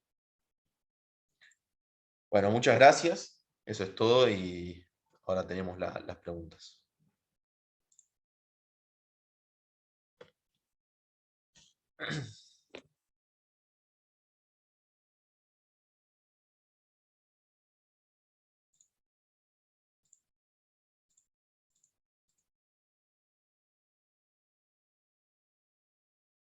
Fabri, no te escucho. ¿Ahí me escuchabas, Diego? Ahí te escucho. Hola, hola, hola. Sí, te escucho, Fabricio. Sí, estoy escuchando cortado por eso. Por las dudas, por si Fabricio está con alguna complicación de internet, Bien. acá pregunta Enrique, digamos, en principio ¿esperarías que la mejora en el rinde por sembrar más tarde se mantenga más o menos de año en año? ¿O crees que puede verse algo en particular de esta campaña? Esa es la gran pregunta, obviamente, ¿no? A ver. Hay una tesis que se hizo incluso, que utilizó los lotes de la región de María Eugenia Blanco en la Facultad de Agronomía, que lo que exploraba era que el promedio de los años convenía trazar la fecha de siembra en los ambientes limitantes, porque lo que hacía el cultivo era, incluso alargar un poco el grupo de madurez, porque lo que hacía el cultivo era darse más chances, porque se extendía la duración del periodo crítico y se atrasaba hacia una parte más húmeda del año, o sea, ya hacia fin del verano, principio del otoño. Entonces, a pesar de que bajaba el rendimiento potencial, lo que pasaba era que se daba más chances para soportar algún estrés particular, hídrico obviamente, se exponía menos a las temperaturas elevadas y en promedio no tenía tanto estrés hídrico. Entonces, eso era el promedio de los años y eso es lo que mejor oportunidad tenemos nosotros como dato. Ahora, yo esperaría que sí se mantuvieran esos, sobre todo en los ambientes más limitantes. Me sorprendió, por ejemplo, en un ambiente de tan alto este año rendimiento como que fue el poleo, era un lote con acceso a napa, que hubo un efecto, atrasamos 2 semanas la fecha de siembra y ganamos rendimiento. Yo eso no lo esperaría, pero este año sucedió. Sí lo esperaría en general. Y perdón, y fueron contundentes las respuestas. Incluso cuanto más limitante fue el ambiente, mayor fue la respuesta porcentual. Gracias, Diego. ¿Puedo hacer una, Fabri? Dale.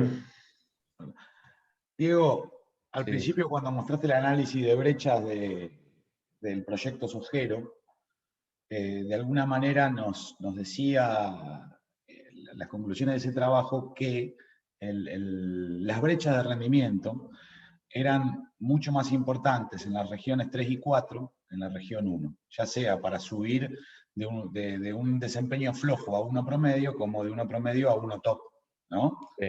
Sin embargo, en los ensayos mostraste la brecha más importante en el ambiente de máximo potencial. Esto, en tu opinión, ¿qué significa? ¿Que se aplica más tecnología naturalmente, entonces se achica la brecha? ¿O que en realidad los datos del lote no representan bien lo que se logra en una parcela y viceversa, ¿no? No, para mí no es ninguna de las dos, porque ¿qué pasa? Cuando vos definís, es lo que hablamos al final, cuando vos definís la fecha de siembra, ya estás definiendo cuál va a ser el rendimiento promedio que puede tener ese lote. Ahora, ¿qué pasa con definir la fecha de siembra en un momento que puede llegar a generarte algún estrés? Y bueno, cuanto más limitante es la región, más te va a bajar el efecto ahí. Ahora, los ensayos de brechas nosotros lo hicimos en variabilidad de regiones, pero estamos con una fecha de siembra única en los ensayos de brechas por insumos. Entonces, nosotros no podríamos haber sabido, ahora, no podemos haber sabido si cambiamos la fecha de siembra, capaz que el lote que, bueno, de hecho lo vimos, el lote que rindió 1.500 kilos pasaba a rendir 2.300 kilos o 2.200. Bueno, eso es mucho más importante cuanto más limitante es el ambiente. Ahora, cuando comparamos el uso de insumos, la brecha fue más importante cuanto menos limitante fue el ambiente. Cuando lo veíamos en el sojero, lo que nosotros veíamos era la distribución de probabilidades de un montón de años, de un montón de fecha de siembra, de un montón de lotes, en una misma subzona. Y capaz que la diferencia entre los peores lotes en el peor ambiente y los mejores lotes en el peor ambiente estaba dado por la fecha de siembra y no por el uso de insumos. Entonces, yo creo que no es ninguna de las dos. No se contradicen los resultados con lo que nos dio Sojero. Lo que pasa es que nosotros nunca evaluamos el cambio de azufre, el cambio de fungicida, el cambio, etcétera, de fósforo con el cambio de fecha de siembra. Lo hicimos por separado. ¿Qué pasa? Me parece re importante poder definir cuál es el efecto de la fecha de siembra por el grupo madurez, cambiarlo, etcétera, en las regiones más limitantes que en las regiones menos limitantes, cuando a mí me parece mucho más importante ajustar el uso de insumos. Y bueno, a ver, me parece que esa es la respuesta. Tenemos que ir por dos caminos distintos. Cuando la oportunidad de subir los pisos y los promedios de rendimiento son mucho más altos, tenemos que ir hacia lo más básico, que es acomodar bien el ciclo de cultivo hacia no al momento de mayor oferta de recursos, sino al momento de menos restricción de recursos. Mientras que cuando las oportunidades de mejora ya son marginales, ya no tenemos mucho salto de curva que hacer y tenemos que avanzar sobre una curva de eficiencia de insumos o de maximización de rinde a través de insumos. Creo que eso es lo que nos dicen los experimentos. Pero bueno, vamos a esperar a otro año de resultados también, ¿no? No sé si coincidís, Agus. Ahora más Gracias, o menos Diego. me convenciste. Gracias. Hay otra pregunta, Diego. Diego, te hago una pregunta que hay en el chat, que preguntan Sí. si se veían a simple vista de enfermedades en América, el recreo, por la alta respuesta. Y, Juan Olmos podría contestarlo mucho mejor. A ver, lo que yo traté de hacer no fue tanto de si se veían a simple vista, sino más si había alguna posibilidad de, en los diferentes ensayos, pronosticar algo, traté de cruzarlo con las precipitaciones que tuvo, con el ambiente, etc. Y mucho no hubo. O sea, no era que el lugar más húmedo o con más precipitaciones fue aquel con más presión de enfermedades. Sí era un lugar bajo y con un muy buen lote, con acceso a napa, con suficiente humedad y todo. Entonces, eso puede tener que ver. Igual me parece a mí, que el monitoreo, más allá de si uno lo vio en el ensayo a simple vista o no, es fundamental, porque si no lo detectás y te estás perdiendo tanto rendimiento, es solo una decisión de tecnología de procesos, de esforzarse en monitorear bien los lotes. Creo que el mensaje tiene que ser, monitoreemos los lotes porque podemos tener muchísima pérdida por enfermedades, sobre todo en los lugares donde más rendimiento podemos alcanzar. Esa me parece que es la mejor respuesta. No tanto por un pronóstico climático, etcétera, sino por la posibilidad de entrar al lote y mirarlo. Gracias. A ver, creo que hay una pregunta más. Hay una pregunta. ¿Qué dosis de fósforo se aplicó en la línea de siembra en soja? Y ya que estamos en girasol. Pregunta. Sí, bueno, en soja eran 30 o 60 kilos de MAP, de fosfato monoamónico. Eso eran las dosis. Y Y bueno, en girasol eran 50 kilos de monoamónico y en uno de los 3 que mostré era diamónico. Gracias. ¿Alguna pregunta más?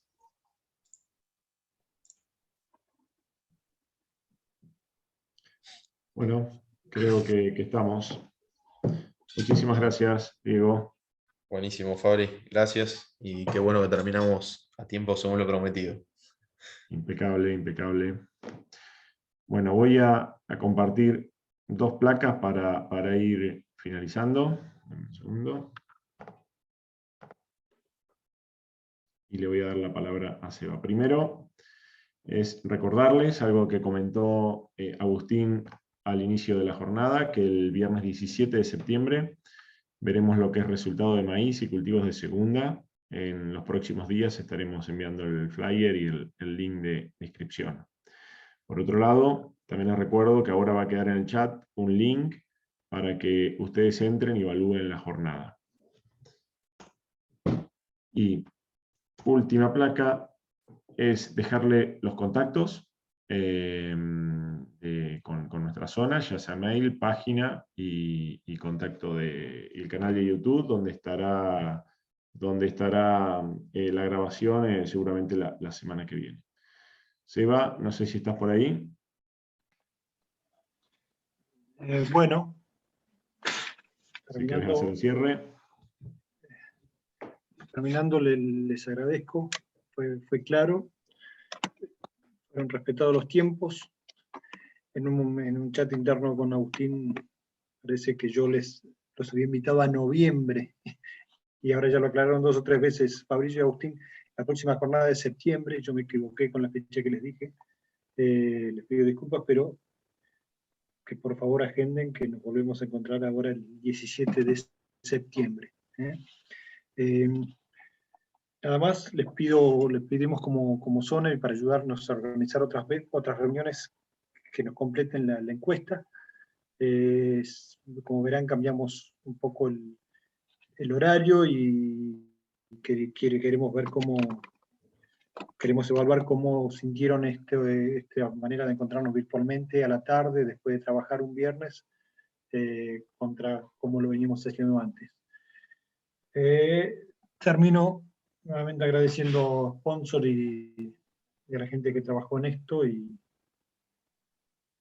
nada más, y deseándoles un buen fin de semana. Muchísimas gracias. Nos vemos.